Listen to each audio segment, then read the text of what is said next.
Okay, so we've been talking about Muktzeh, and we talked about the first two categories, right? Again, this week's class is sponsored in memory of Shafia Bat Zakia by Neil Tobias, and in memory of Joseph R. Beyda by my father. And we're talking about different categories of Muktzeh. So the first two categories, which were closely related, were Muktzeh, Klisha Melachto Isur, a utensil which has a primary purpose, which is a forbidden work on Shabbat, and also Muktzeh Machmat Chisaron Kis, an object which is off limits because it's expensive and we don't use it. Those are the first two categories, and we had specific laws to it. Now we're going to talk about a third category, very common item, called Muktzeh Machamat Gufo, something that is Muktzeh because of its body, which, as we're going to explain, basically doesn't have a purpose. So let's explain. Kol davar she'eno kli, any object that is not a utensil. Ve'eno ra'oi lema'achal adam o behema, and it's not fit to be eaten by a human or by an animal. And there are some examples here. Kegon avanim v'chol, right? Like stones or dirt. Hareze muktzeh v'asur l'taltel. It is muktzeh and forbidden to lift up or to move it from one place to another. This is what we call muktzeh machmat kufo, or muktzeh de lo haze lemidi, something that is not it's not fit for anything. There's no purpose to it, right? And so the basic idea is that in order for something to be moved on Shabbat, it needed to have a designated purpose. It needed to have some reason for being on from the outset of Shabbat. But if it did not, so then it can't be lifted. It can't be moved, right? So the basic example of this is a rock, and we're going to talk about other examples, but that's the basic example. When I say a utensil, obviously we talked about meaning if it's a utensil, it's not in this category. So obviously we talked about things like a pen, a screwdriver, a cell phone. Those are obvious utensils. But also another item that's in the category of a utensil is like my shirt, right? That's considered a utensil from the standpoint of halakha. A mask, for protection and so on and so forth. These things have purposes. They are man-made, man-created, something like that. Then already they have a purpose. And so too, any kind of food, right, or potential food, those are also not going to be muktzeh because they have a purpose. You could eat them, right? It's things that don't have a purpose, and the basic item that comes to mind is a rock, a rock, a stone, or something like that. But you can move a chair outside. Sure, a chair has a purpose, right? A chair is a utensil, right? So you're talking about basically. We're going to see some examples, but it's basically pebbles, dirt. If it's in your way, a rock, or no? We're going to get to what's happening if it's in your way.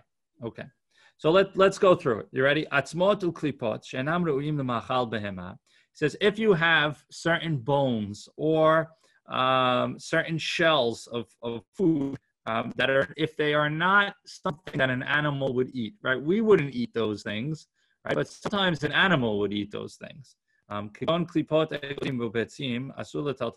So what would be an example? He says there are certain nut shells or egg shells which are not for eating, right? They are not, animals won't eat an eggshell.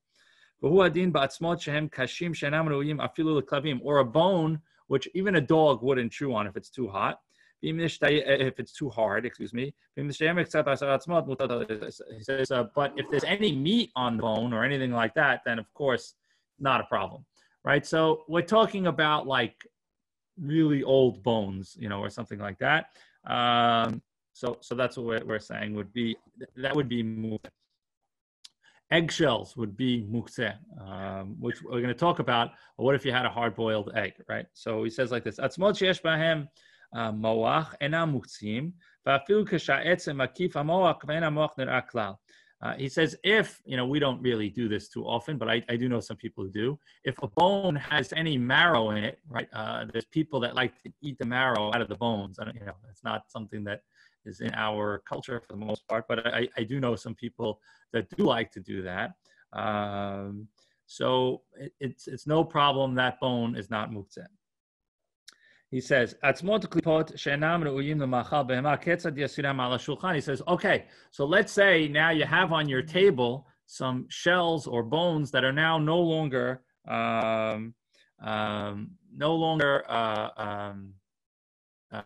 what's it called? No longer edible. So what do you do with it?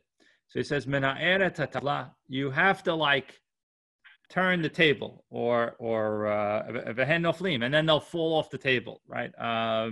So basically he wants you to move it, but in a way that's not like pick it up and lift it. You have to kind of side swipe it or not directly. If it's on a tablecloth, so nudge the tablecloth. ואם יש פת על השולחן, מותר להגביה את הטבלה או מפה בטלטלה כדרכם והקליפות שהן בטלות אגב הפת, וכן מותר להעבירם על ידי דבר אחר. He says, if they are on something else, right, so then, or there's other things on it, right? So let's say it's on a plate, right? And let's say we're talking about eggshells now, right? So let's say you have eggshells on a plate, but you have also other things on the plate, maybe a piece of bread or something like that. Then the eggshells become nullified relative to the rest of the stuff, and you can just pick up the plate and you'll throw it into the garbage. Where does this basically come into play? It comes into play if I have a hard-boiled egg, or I'm eating nuts that have shells that are so hard that no animal would eat it. So there are shells like that. I think a walnut would fit into that category. We don't have to worry about bizid. The animals will eat the shells, so that doesn't even count. But if it's hard, you put it in a plate or something like that, and then as long as there's something else in the plate, you can move the item and then throw it into the garbage. So that's the basic rule of those items. So pistachio is a problem.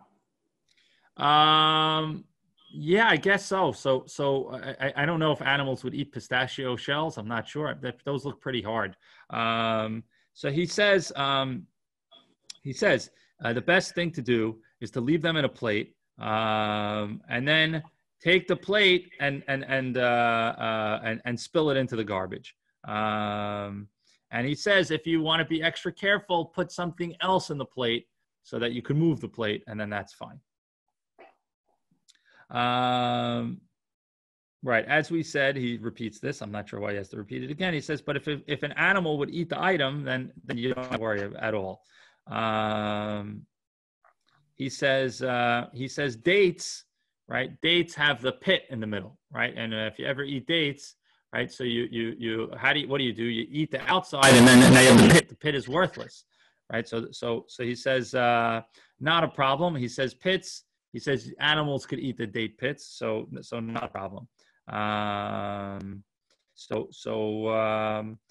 But if a person wants to, do a little extra, to take the same protocols that we said about the eggshells, put it in a plate or something like that, not a problem. Okay. דברי מאכל שאינם ראויים לאכילה ללא בישול או אפייה, כגון קמח או השעועית, תפוחי אדמה חיים, הרי הם מוקצים ואסורים בטלטול. He says you have some kind of foods that you can't eat them, right? What do I mean you can't? What kind of foods that you can't eat? It's a food, right? So he says an example is flour, right? Or raw potatoes, right? He says these are not edible items, right? People, you could probably argue about a raw potato, but it's hard to eat a raw potato. If it's not edible, then it's muktzeh, right? And you can't lift it up. So we shouldn't be moving flour from one place to another because there's no purpose to the flour, right? You're not eating the flour. You can't bake with it. You can't turn it into dough because that's a melacha. So the flour becomes muktzeh, even though it's a food. it can become Muktzeh. Next category, next case, basar she'enu mevushal shu kashe kegon shel behema hu Muktzeh.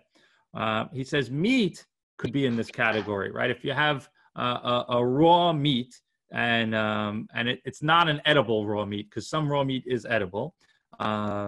He says that also could potentially be Muktzeh. And if you're, it's not necessarily Muktzeh, because in theory, but basically, we're going to say that would be Muktzeh. He says, however, if you leave it in a place, he says like this: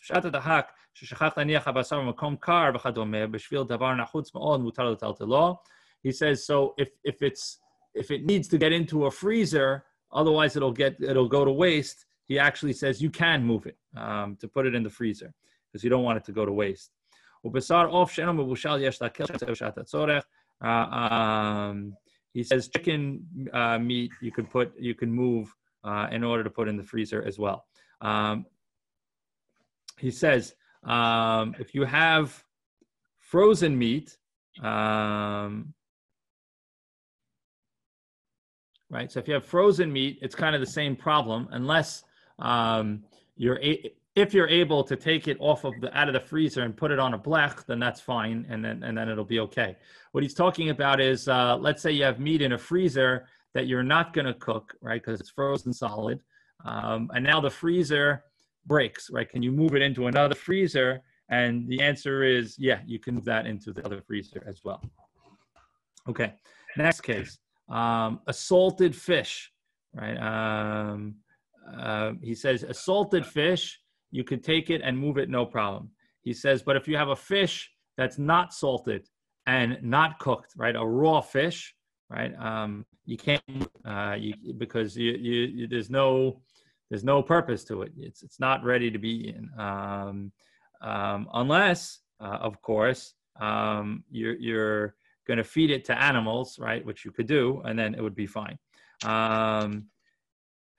Next.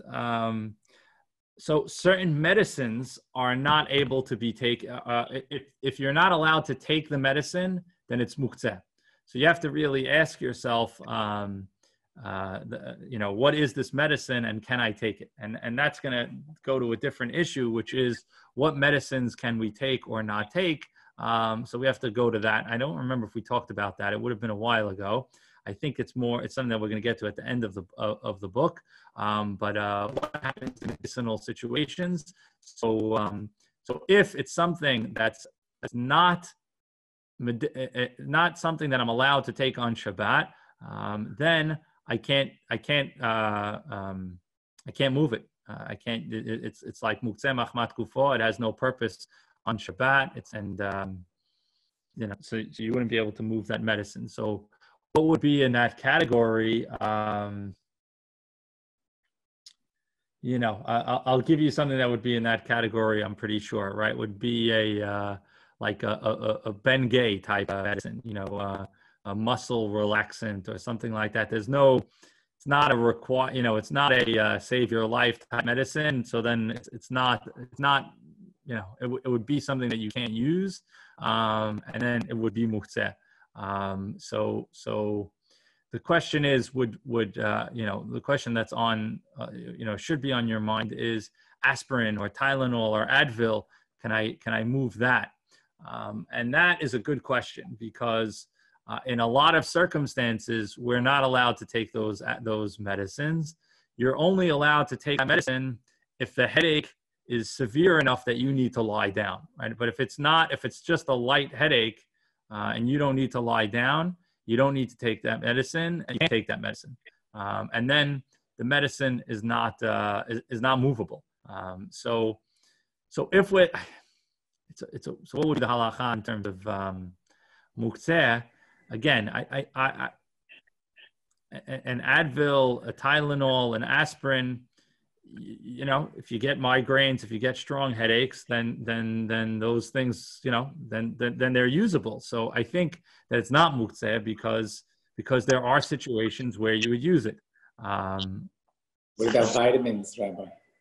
Vitamins, I think, are okay. They're not really medicine, so I think a daily vitamin is not a problem. It's not considered medicine. It's much more like from the halakha standpoint, it's much more like food. So I don't think there's a problem with vitamins. Okay. Next topic is similar, and this is another area of another category of muktzeh, and that is animals. Right? Animals can be muktzeh. So what are they? Sochare dagim shemachzikim dagim bebrechot umetu dagim b'Shabbat. V'im lo yisalku otam miyad yesh hefsed merubeh lekol habrecha. Mutar letaltel dagim shemetu ba'ofen shelo yeh isur borer. He says, let's say you raise fish, right? And he says it's possible that if you raise fish, if in like a fish pool, and now fish die, and if you leave the fish in there, they're all going to get sick and die, and your whole business is going to go down the drain. He says there's a way that you have to take the fish, that you could take the fish out on Shabbat. I don't think anyone here is a fish farmer, so I'm not going to go into that. If you do decide to open that new branch of your business, let me know. Desperate times do call for desperate measures. He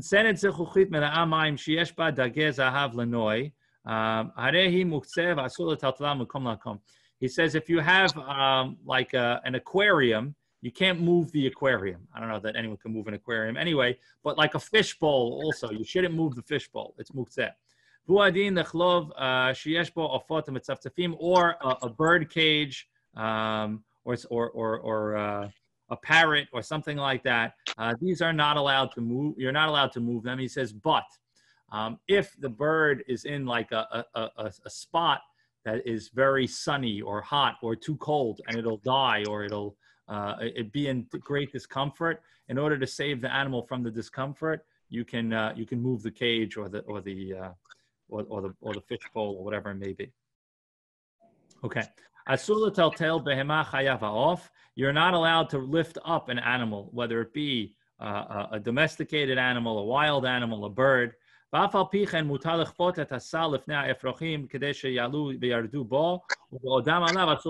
says you can kind of direct them, but you can't lift them up. Good. Okay.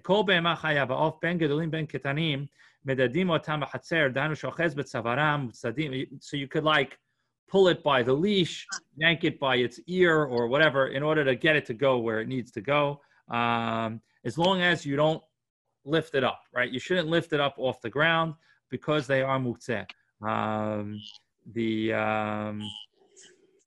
Yeah. So that's basically the rules of animals and how that comes into muktzeh. So the next category that we have to get to, which we'll get to, I guess, on Monday, is what if you have what's called basis ledavar ha'asur? We now talked about the things that are muktzeh, right? It's either the utensil, which is a forbidden purpose, or the expensive item, or the item that has no purpose. Those are the basic areas of muktzeh. What about something that a muktzeh item is sitting on, right? It's called basis ledavar ha'asur. It's a basis for something that's asur. So we're going to talk about that on Monday, and that's pretty much the last category of muktzeh. Once we have that, we understand all the laws of muktzeh, and we'll move into the next area of laws, which is the laws of carrying on Shabbat. We're going to stop here for today, and we'll broadcast from the 8:15 minyan. Today's class, again, was sponsored by Neil Tobias in memory of Shafia Batzakia. Thank you for the whole week, and also by Ted Beyda in honor of my grandfather, Joseph R. Beyda. Alav Shalom. Zak Baruch. Shabbat Shalom, everyone. Zak Baruch and Shabbat Shalom. You have a typo on the... I know. I have to change it. I'm going to do it now.